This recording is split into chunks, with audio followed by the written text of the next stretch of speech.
Ja tere tulemast siia imekauni Mustamäe tasasesse sisekvartalisse, kus Kadaka suusakool on avanud oma järjekordse talihooaja.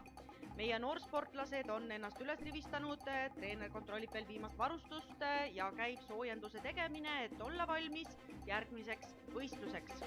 Sügishooaeg möödus meil siseruumides, kus siis meie noorsportlased õppisid hoolikalt tehnikat, uusi nippe ja parandasid vormi. Ja nüüd liigubki vaatepilt siis meie lühikesele 30 meetri distantsile, kus meie segateate võistkonnad selgitavad välja parima ümber nurga pööramises ja suuskade otse hoidmises. Nagu me näeme, mõningal juhul vajab veel, kuid mis see oli, kas tuleb siit ära esimene disklahv? Just kangelaslikult noormees sööstis läbi koonuste, üritades lõigata distantsi. Vaatame, kas see toob hiljem midagi ka kaasa. Nüüd aga liigub kaamerapilt meie pikale distantsile 300 meetrit ümber lasteaia hoone. Nagu me näeme, suusatajad rühivad üksteisel tihedalt kannul, ninad on suusakandades suisa kinni.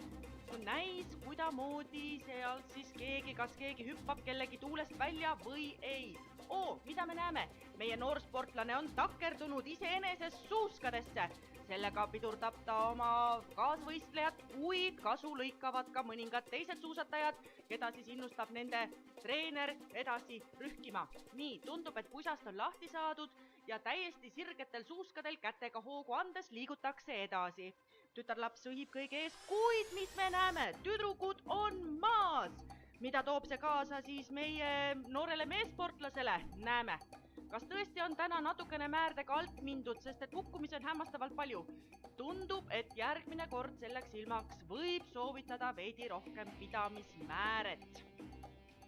Kui aga on juhtutud kukkuma, sellisel juhul on meil siin suurepärane stiilinäide sellest, kudamoodi tõusta püsti ja tagurdada kangelaslikult tagasi rajale. Ja nagu näha, noorsportlase sooritus oli edukas ja ta võib oma sõiduga rahule ka jääda.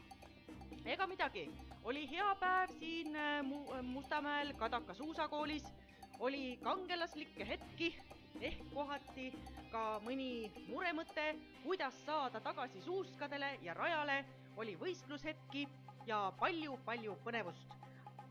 Soovime siis ka pealtvaatajatele, et kohtume ka teiega kuskil kindlasti mõnel suusarajal ja praegu siit siis reportaaž lõpetab järgmiste seiklusteni Kadaka suusakoolis.